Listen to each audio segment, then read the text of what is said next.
Hi everyone, my name is Hannah Garfield. I'm a programmer for the Woods Hill Film Festival. We are here again today with another filmmaker chat. We have several great documentary filmmakers here with us today, so I'm just gonna turn it over to them. So we'll start with Abortion Helpline. Hi, I'm Barbara Addy, and my film is Abortion Helpline. This is Lisa. And I made it with my longtime filmmaking partner, Janet Goldwater, with whom I've made about films in the last 30 years, and also with my son, Mike, who is also a documentary filmmaker. And we are all based in Philadelphia. So that's where I'm calling from right now. Perfect. And then we'll have Jason. Good morning, everyone. My name is Jason Jacks. I'm the director of Border Nation, and I'm zooming in from Missoula, Montana. Awesome. That's fun. Yeah. It's a cool place. Now we have the whole gang from Without a Whisper. There you go. My name is Gaji Juni Fox. I am from Akwesasne Mohawk Nation, and I have my two lead characters in my film here and my co-producer. So I'll let them introduce themselves quickly. Okay, or who do you want to start with? Go ahead, yeah, I'm the proud producing partner of Junie. Totally excited that the film is premiering, and excited to see everybody here on the screen. And I'm calling in from Miami, Florida. Ooh, that's fun. Louise? Good morning. My name, I like to be called Mama Bear, and I'm a clan mother from the Mohawk Indian Reservation up along the Canadian border and in upstate New York. Sally? Sally Rush Wagner. I'm in Onondaga Nation Aboriginal original territory in Syracuse, New York. And I'm really honored to be here with the filmmaker and my good friends. It's been a wonderful journey working with you. Thank you. Well, we're really glad to have you here. All right, we'll go Adam. Good morning. My name is Adam Mazo. I am the co-director and one of the producers of Dear Georgina, and I am in the territory of the Massachusetts people, the people of the Blue Hills, in a place often referred to as Boston, Massachusetts. And then finally we have Meg. My name is Meg Schutzer. I'm the director of Knocking Down the Fences, and I'm here zooming in from Oakland, California. Awesome. Thank you for joining us. I know it's probably really early out there. 6 a.m. So Oh, perfect. That's all. Coffee always solves everything. All right. So I guess kind of the next logical place to kind of discuss is have all of you kind of tell us a little bit about your films. Obviously the festival doesn't start until Saturday. And so none of you guys have seen each other's films. Nobody watching has seen your films yet, except for me. So why don't everyone just kind of give us a couple minutes to talk about what your film's about, without spoilers. So why don't we start with Barbara? Our film, Abortion Helpline, this is Lisa, is about the intersection of reproductive rights and poverty and systemic racism. And it focuses on a helpline at an abortion fund where people call because they need an abortion, they want an abortion, but they can't afford an abortion. And so they're looking for help, they're looking for financial support.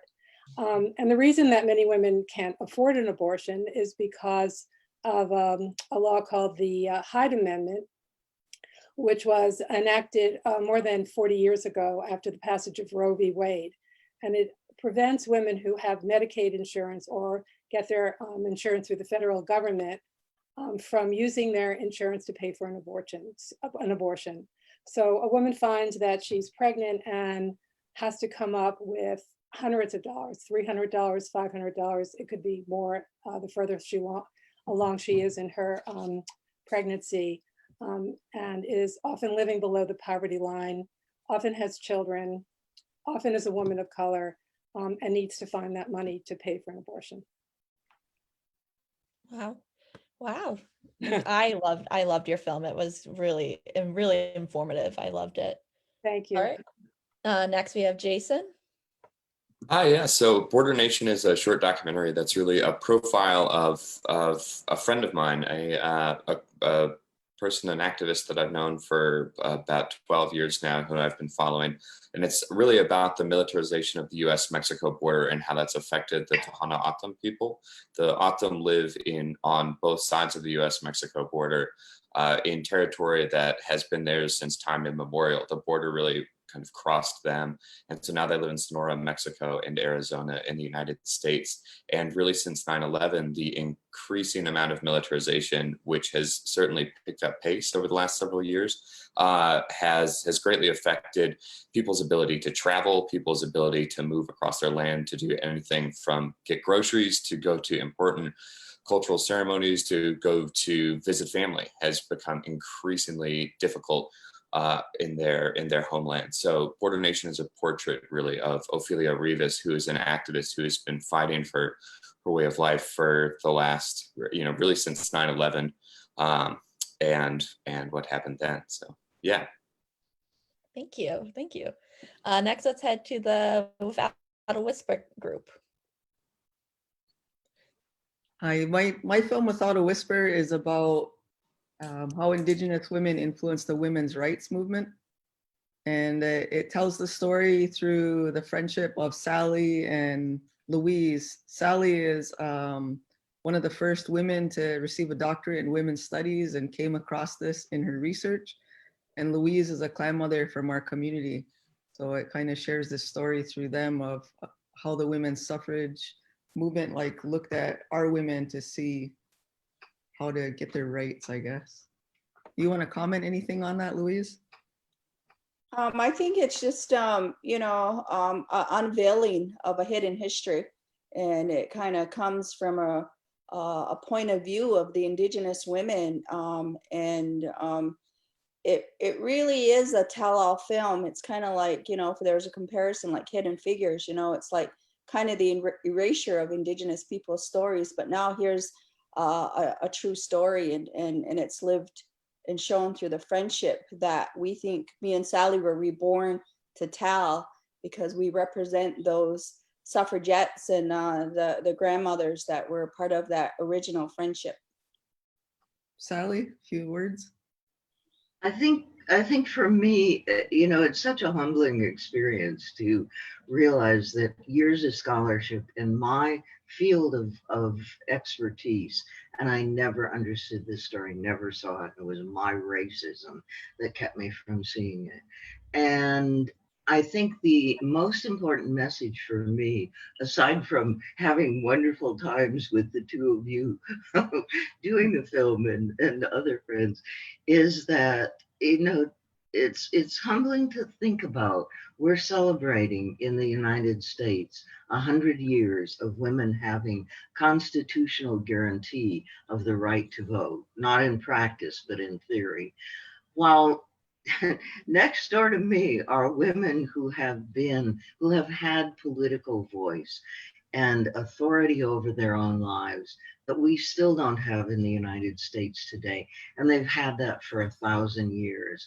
And I think about, where should leadership come from? Where is the knowledge for how to do everything from have a political system that is really equal and viable to a sustainable way of life? And it's my next door neighbors. Thanks, Sally. That was really, really well said. Yeah. All right. Next, I guess we'll go Adam.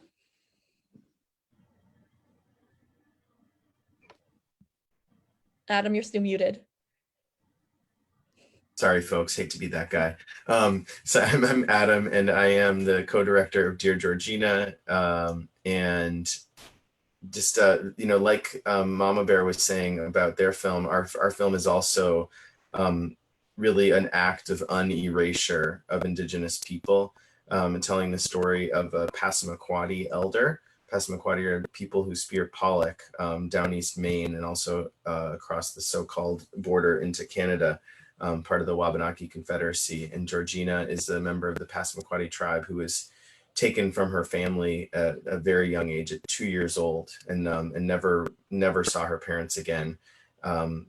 Adopted out to a white family, and we trace her journey of trying to reconnect with culture and with her tribe as an adult.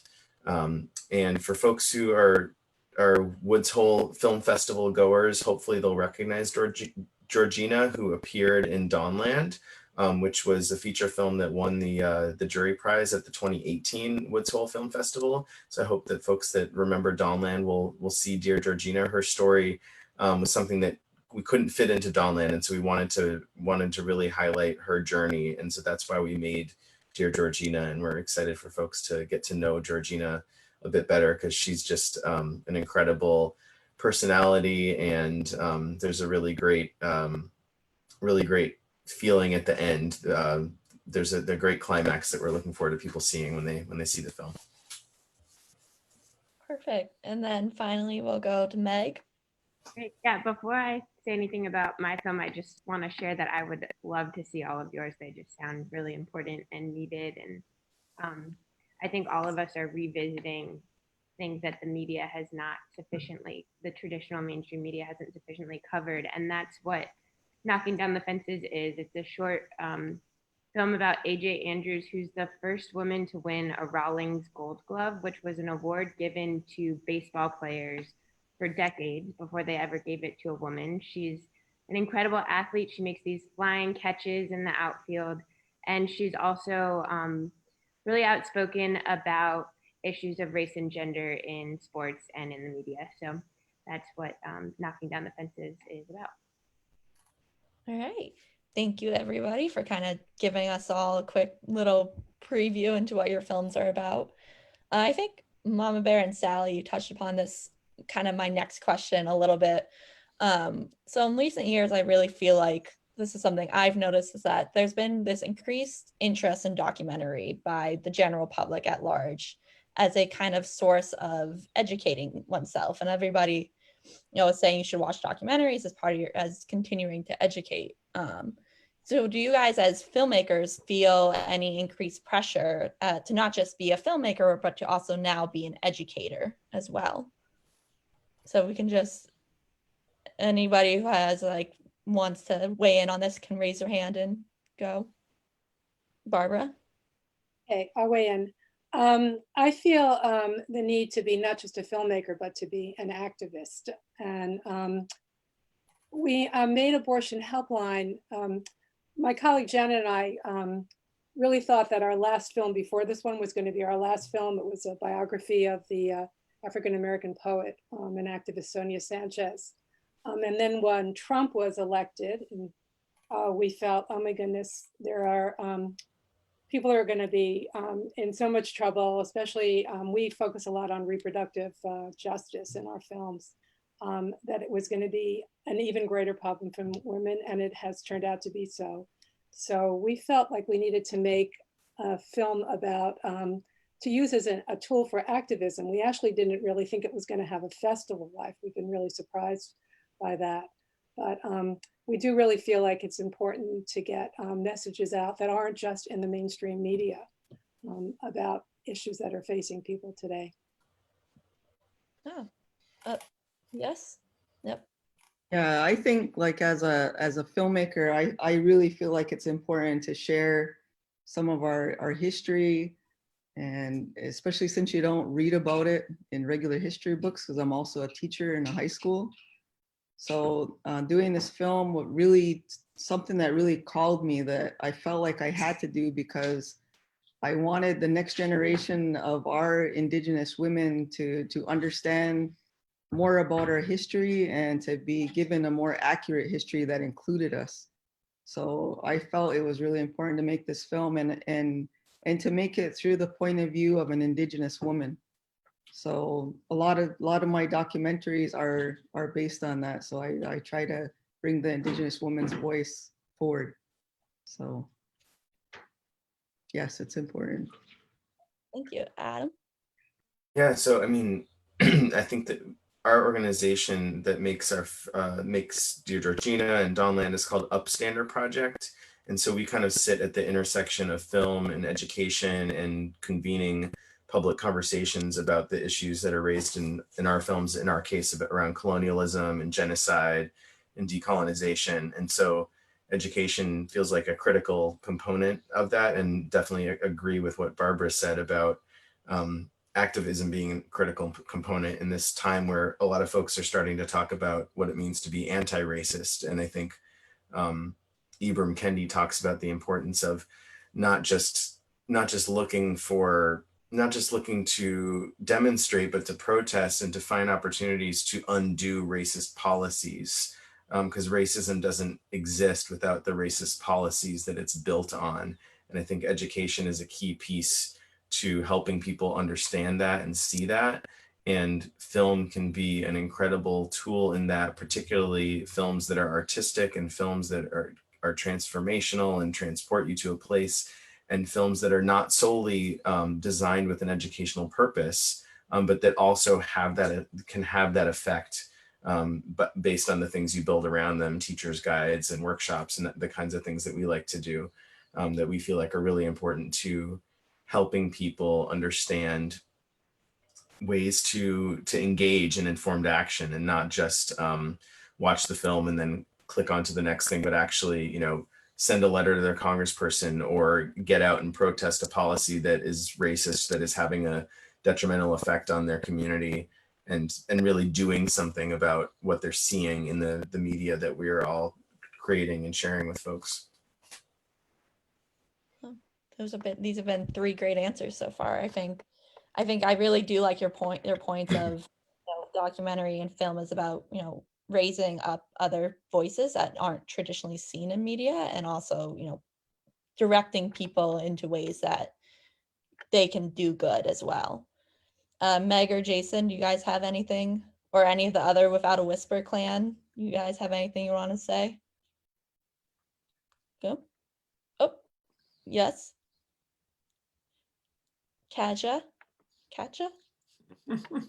Yeah, I just wanted to share also the humbling experience and the amazing experience for me as a white filmmaker from Germany, being able to work with Junie, and what is set right now very much stronger than a couple of years ago, that people should have the chances to tell their own stories about their own communities, and actually being at Junie's side while she was doing that, and also recognizing maybe how our point of view sometimes were different, and understanding how important that is. That was personally for me an incredible important part of this journey, and that's why I can just say I'm so proud and also humbled to be part of the story that comes out now, of what Mama Bear said before about this fact of hidden history that is now coming out, and that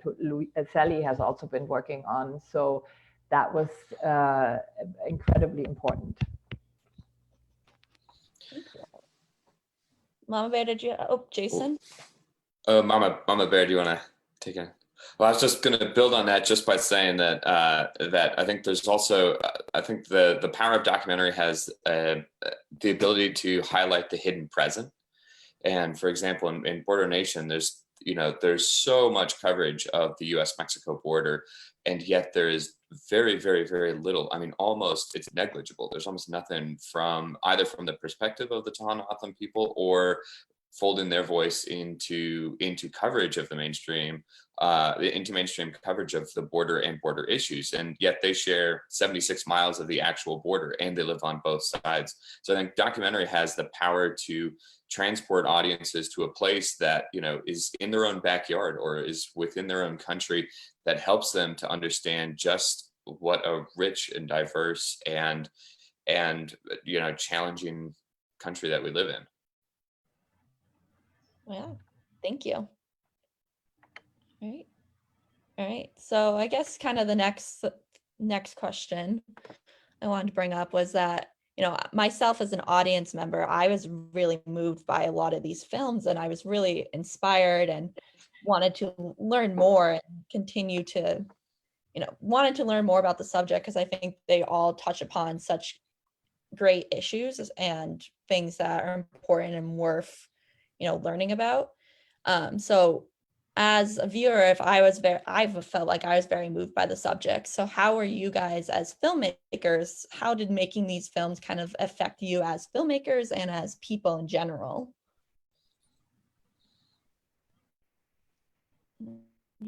Anybody want to start? Yep. I think like when I got towards the end of making this film, I remember sitting at Sally's house and we were like had just shot one of the last scenes, and we were talking about how this film and the work that Sally's doing could change history, like revise history on what people think about the women's rights movement and its origins. So I don't know. I think that that's something that really hit me about the film, that the power of doing documentary film, that it can do that. So I just wanted to share that. Thank you. I think yep. Sally?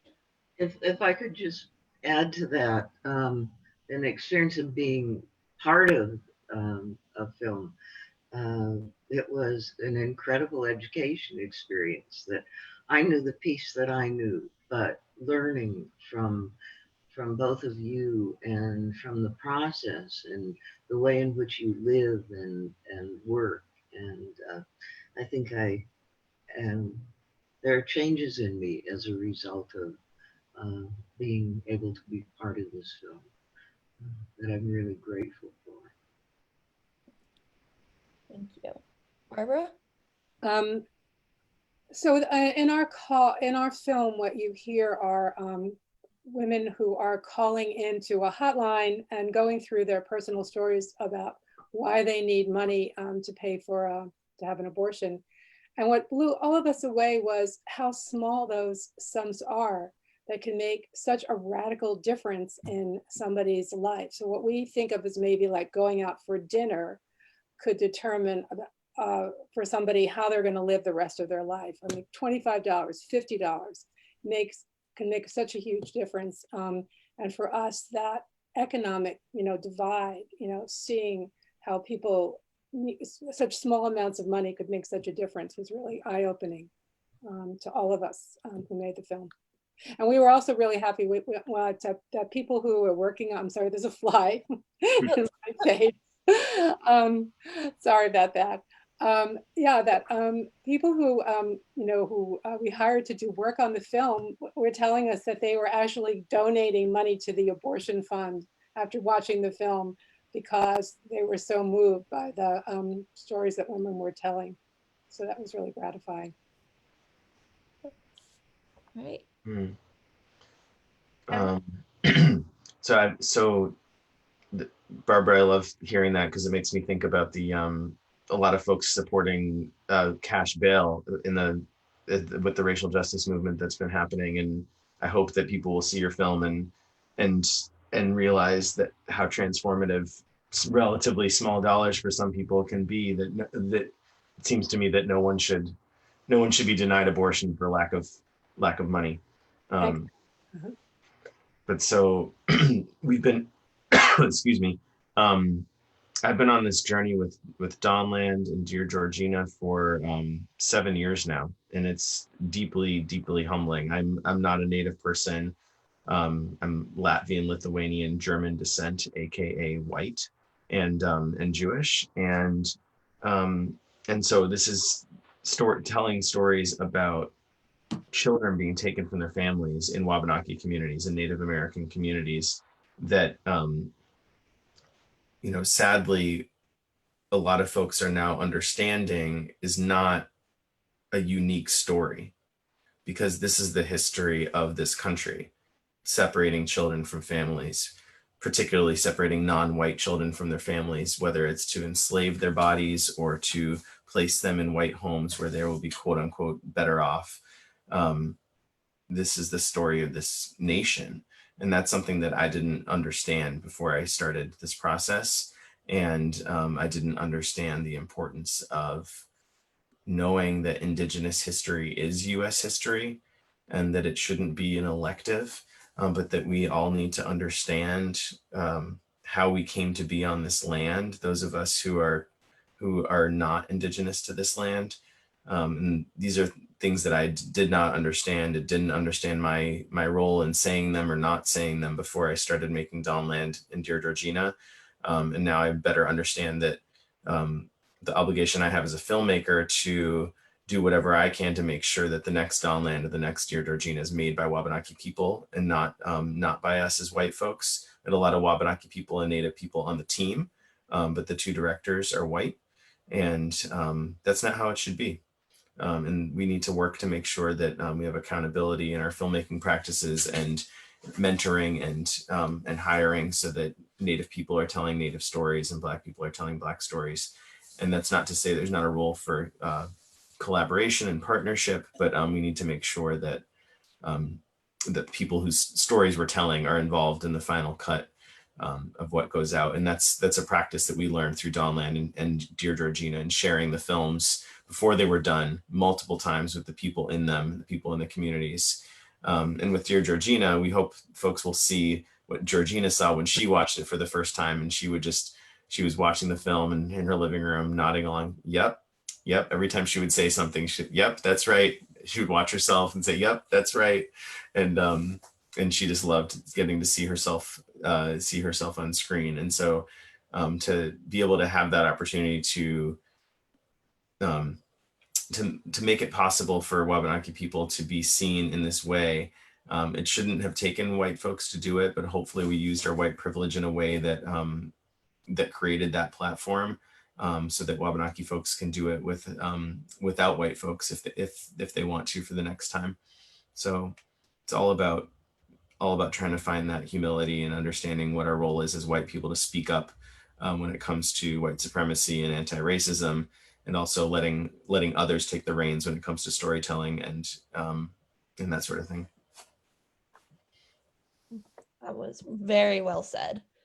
Meg, you were starting to? Well, I completely agree with what you just said, Adam, and the need for change in documentary film. In the case of Knocking Down the Fences, I think one of the biggest takeaways for me watching AJ work so hard was just dispelling this myth of meritocracy and hard work in America, that if you're a woman of color, the barriers are just so great. And AJ her work ethic is unbelievable. And then, what she gets for that, for being one of the best athletes in the world, is less than minimum wage based on her work as a professional athlete. So I think that just stuck out as one of those kind of powerful takeaways. Not that it was new, but just to see it was powerful for me. Right. Yeah, I love Knocking Down the Fences. It was, especially as someone who loves, I'm such a sports fan. It's so great seeing more female athletes getting the attention they deserve, even if it's just a documentary. It's more, every time somebody sees a documentary about a female athlete doing something, they get to their show. That's more people seeing the power of female athletics. So I think we don't even know that we're missing those stories, because I think growing up just mostly seeing male sports, I didn't know how amazing it could feel to see women athletes. And so. Well, Jason, do you have anything? Yeah, just building off what Adam says, this is a process that I've thought a lot about, especially in the context of Border Nation. I met Ophelia when I was in college in 2008, and what kind of evolved out of that initial interaction was this friendship, and I've gone back to her house almost every year since then. And Border Nation is, it's a short, but it lives in this realm of a visual storytelling project that I've been working on for that period of time, for the last 12 years. And that's given me a lot of time to think about agency and to think about who gets to tell stories and how this system is set up. And I do think that over the last couple of months, we've seen I certainly have seen more of a conversation happening within the documentary film industry, within funding groups, talking about how to elevate different voices, how to elevate different perspectives. And I think we as white filmmakers need to think about this balance that, you know, there's, in the case of Border Nation, there really was no one telling this story. And so in a way that was broadly accessible. And so what I came to see my role as was this bridge between having Ophelia be able to own her story and to collaborate, much in the same way that Adam was talking about, in developing how the story unfolded, because it's her life story, and how to be able to translate that and use my access and my privilege in the media ecosystem outside of the reservation to be able to tell that story and move that story forward, and to bring that perspective to more people who would otherwise see it. So I think it's this balance that we have to consider as we move forward. And I think a big part of that is what we need to give up, frankly, what we need to say, you know, how we need to step back from the camera, step back from a role of directing, a role of producing, and figure out how to elevate other voices and to give them the same opportunities that we've been given. And I think that the stories are going to be just so much more, you know, there's going to be, I think, a birth of really incredible documentaries that are going to be, that are going to come out of this moment, that I'm really looking forward to seeing those voices have the same access that we've traditionally had. Thank you. Wow, yeah, you guys just all gave some really, really, really thought-provoking and really beautiful answers. So thank you, everybody, for that. I guess, so I'm stealing this next question a little bit from Steve Young, he was one of our moderators on one of our Q&As yesterday. And he was talking with some narrative filmmakers who, a lot of their films dealt with these kind of dark subjects, but all had these sense of optimism in them in a way too. And I was watching that Q&A and I was thinking about the films that you guys, when I was going to be talking today. And I thought that there was a lot of similarity with what Steve was asking them and what a lot of your documentaries do, where you kind of deal with these tough subjects, or you kind of watch it and you realize, why don't I know about Indigenous women's role in the women's rights movement? Why don't I see female athletes in the media? And it's kind of almost this feeling of disappointment sometimes, but as you're watching it, you still leave the film with a sense of optimism in a way. And so I want to kind of pose the question to all of you, is how do you see the role of optimism in your films, / do you think there's optimism? Sorry if that was a really rambling answer. Yeah. Yes. I think, like, for our film Without a Whisper, it is a optimistic thing that we have now. Like we were just talking about this subject, we have Indigenous people making their own films. So you're able to see this story, but through our eyes and through how we see things. So it's and I want Louise, if she can comment a little bit about this too.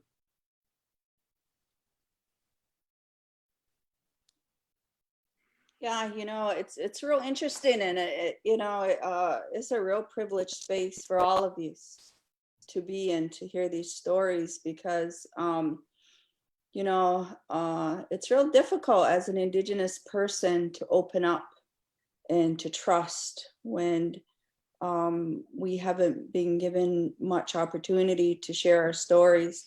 So it's wonderful for me to hear that you're seeing your own humanity in our stories.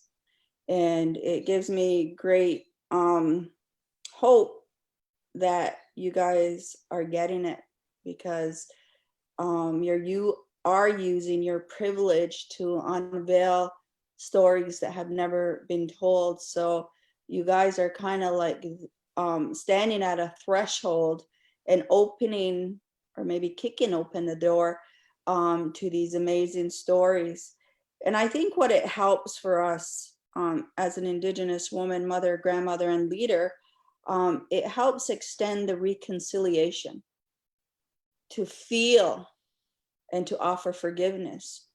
And in addition to that, we're not just educating, but we're inviting you into a world of wisdom. untapped wisdom. And so when we begin to tell these stories, you're starting to see that there's something more than the status quo white experience or white history or white story. And I think there's something beautiful. Once you get on the other side of fear, you begin to feel something very beautiful and witness something very beautiful. And you begin to feel within your own hearts that amazing humbleness and human condition that we live in. And it behoves me that, you know, the border story is not covered by major news outlets, and that it's these human stories aren't being covered, and we're entrenched in muck. And that's why this country is kind of coming apart at the seams. But when we return to an original history and we get the other point of view of history, it opens it up to, I think, absolute truth. And I don't even know if I'm really answering the question here, but I can't help but feel emotional and begin to, you know, before I'd come out swinging, because that's the indigenous reality. You come out swinging because you're always defending your land. You're always defending your right to life and existence. And when you have an entire system based on systemic racism and premeditated genocidal legislative policy to get rid of us, it's hard to let down your guard and to not come out swinging. So anyways, just listening to all of you, it gives me great hope. And, I begin to open up my heart to all of you and begin to feel that there's hope in humanity, and that perhaps maybe through these films that we will reach a new plateau in the human story on this planet. And that, there'll be a coming together of some beautiful sharing of culture, languages, and stories, and that we can begin to align ourselves as human beings and celebrate each other instead of trying to annihilate each other. So, I'm real grateful for this day, and, I stand very humbled in this moment because you guys are doing amazing work, and I'm writing down your documentaries, and I'm gonna create the moments to watch them and, sit back and really be grateful that there's people with real hearts out there on this hemisphere. So much gratitude to all of you. Yeah, always. Thank you. That was beautiful. I agree. I hope we get to see more wonderful films out there that push forward stories that are important, and stories that are about stories that need to be told. Mm-hmm. Anybody else want to chime in optimism in their films? Yeah, I would definitely say I think AJ is incredibly optimistic. That's probably the motivation for her hard work. And I think she's using every tool at her disposal to get her story out. In addition to documentary, she's all over social media. She's really good at Instagram live things that I don't fully understand. But yeah, I think she gives me a lot of hope and her energy to make change and to bring up other women with her. And Hannah, you spoke about people being, I don't know if it was angry or disappointed or that they hadn't, that they hadn't learned about different things or didn't know about different things. And one of the commissioners in the Truth and Reconciliation Commission that we documented in Dawnland, his name is Keith Tanamuk. He's Mashpee, Wampanoag from Mashpee, down your way. And he would just simply say, now you know. And now what are you going to do with that? And so I like to think of it as you can take that if it's anger or frustration or disappointment, that's energy, and you can take that and turn it into positive energy and say, now I'm going to share that with other people. I'm going to share that with the teacher at the high school or the middle school who didn't teach me that, and say, hey, here's this movie. It's really good. You should share it with people so that other people don't come through this school not knowing the real history these lands, and make that an opportunity for people to understand.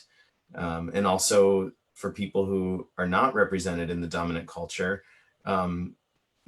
films like a lot of the ones in this group today are those films that can help people who are marginalized and underrepresented say, look, this is my story. This is like the story of my people also. And it's an opportunity for people to feel seen and to feel heard, and maybe also tell their community's story as well, and not just say that's like our story, but let's tell you the specific story of the place that we're from, that can go back to your question about education and making sure that people understand that wherever we are in these lands, that Indigenous history is U.S. history, and Indigenous contemporary realities are deeply connected to the reality of everybody in this country right now. You, Robert or Jason? All I was going to say was, hope is a little challenging on the U.S.-Mexico border these days, especially like just as the film was concluding, as I kind of finished production on this piece of this larger story. Trump had started building this wall just over the mountains in a national wildlife on a national monument in Oregon Pipe. Giant steel construction.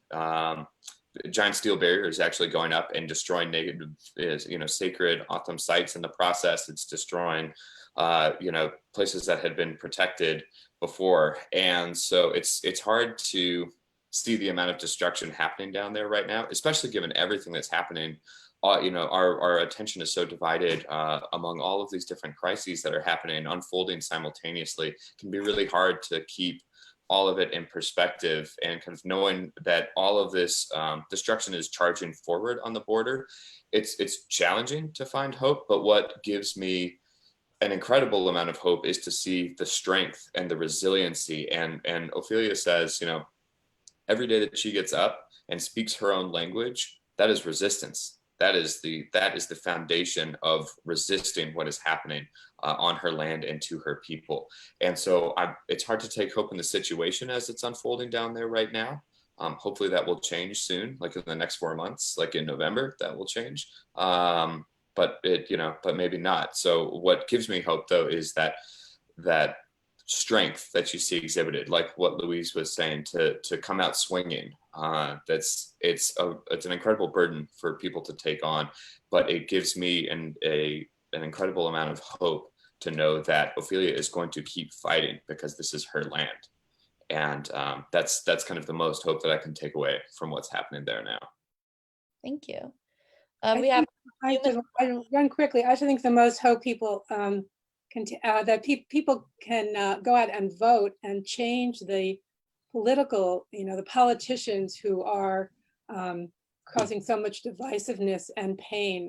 I'm hoping that that's what people can take away from our films, is that they have the power to change this if they go out and if they elect politicians who will, speak for their interests. Thank you. That's a perfect note to end on. So I just want to say thank you again to everybody who is on this call. You guys gave some incredible, amazing, wonderful answers, better than anything I probably could have expected. And I felt like I was sitting here having my mind continuously blown away by all of you. For everybody watching at home, the Woods Hole Film Festival will start this Saturday, July 25th, and it will run until August 1st. All these wonderful films will be there, so you can see and watch them. If you have any questions, make sure to check out woodsholefilmfestival.org. All right, have a great day, everyone. Thank you. Bye.